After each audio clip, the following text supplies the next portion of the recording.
Buen día, bienvenidos a nuestro devocional diario. Nuestro devocional de hoy tiene por tema alto. En nuestro caminar llega un momento donde debemos parar, donde tenemos que hacer un alto y reflexionar cómo es que estamos viviendo. ¿Caminamos en obediencia a Dios o hacemos cosas contrarias a su palabra? Hechos 9, 4 y 5 dice: y cayendo en tierra oyó una voz que le decía: Saulo, Saulo, ¿por qué me persigues?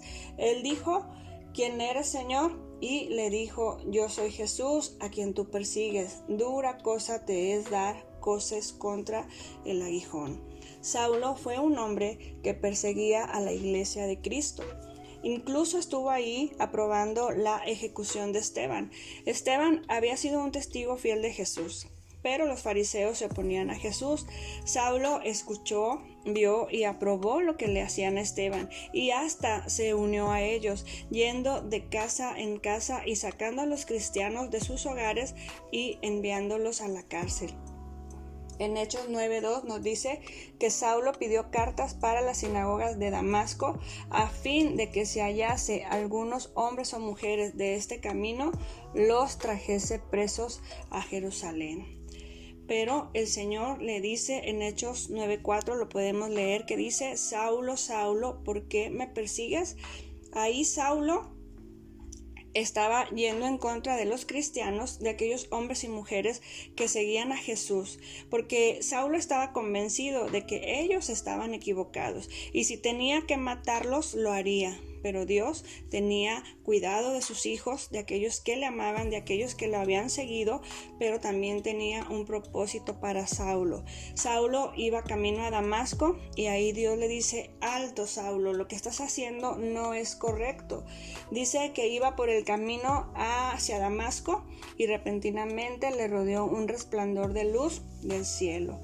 Ahí escucha la voz de Dios y tiene un encuentro con Jesús. Saulo creyó que todo aquello que él hacía, el perseguir a los cristianos y meterlos en la cárcel, era algo que estaba bien, era su creencia. Él se resistía a creer que estaba mal. Algunas veces las personas también se resisten a creer en Jesús o a reconocer su pecado o a decir verdaderamente lo que estoy haciendo no es correcto. Pero podemos ver en la vida de Saulo lo que Dios hizo con él. Cuando él tuvo ese encuentro con Jesucristo, inmediatamente Saulo dejó lo que estaba haciendo mal. Se bautizó y se convirtió en un gran líder que llevó a muchas personas a creer en Jesús. Más tarde lo podemos leer en 1 Corintios 2:2, que dice: no quise saber otra cosa sino de Jesucristo crucificado. ¿Qué cambio produjo Dios en Saulo? Y ahora nosotros podemos leer las cartas que escribió Pablo.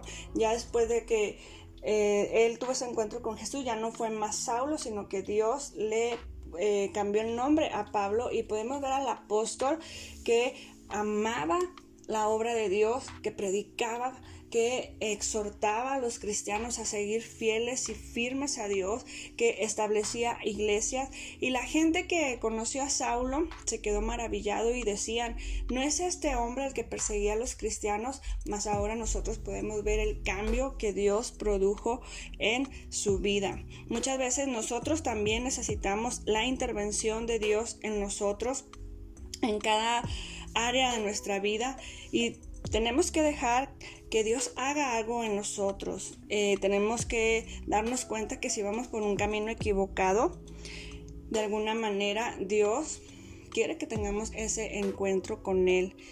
Quizá tú puedas decir: yo no persigo a los cristianos, yo no me identifico con la vida de Saulo, pero ¿qué hay de aquellas cosas que estás haciendo contrarias a la palabra de Dios?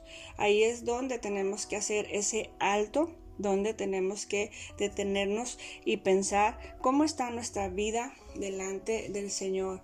Si tú te congregas, si tú dices ser cristiano, ¿qué es lo que sale de tus labios? Algunas veces hay personas que comienzan en la fe, hay aquellos cristianos que comienzan a congregarse y ¿qué ven en nosotros? ¿Qué sale de nuestros labios, de nuestro corazón? ¿Cuál es el testimonio que nosotros proyectamos, reflejamos verdaderamente a Cristo en nuestra vida? Bueno, pues ahí es donde nosotros podemos también ser partícipes para que la obra del Señor sea extendida y no ser de tropiezo para algunas personas. Así que en este día y con este devocional yo te invito a reflexionar, a que hagas un alto en tu vida y pienses cómo ve Dios tu corazón. Cómo es que tú estás delante del Señor, estás caminando correctamente, estás viviendo en obediencia o estás haciendo cosas contrarias a la palabra del Señor. Te invito a hacer una oración conmigo y dile: amado Padre Celestial, gracias por este día, gracias por tu palabra. Te pido con todo mi corazón que me ayudes a caminar siempre en obediencia a ti, a hacer las cosas que a ti te agradan, que no me encuentres, Señor, haciendo cosas que te desagradan o yendo en contra, Señor, de tu voluntad, de tus propósitos, sino que siempre tu Espíritu Santo me guíe, me aconseje y yo pueda ser de bendición a otros, Señor, más aún aquellos que comienzan en la fe, que de mis labios, Señor, siempre salgan palabras de bendición y que mis frutos, Señor, sean los frutos del Espíritu Santo, mi Dios, reflejados en mi vida y puestos en práctica, Dios, en el nombre de Jesús. Amén. Que el Señor les bendiga y que tengan un bendecido día.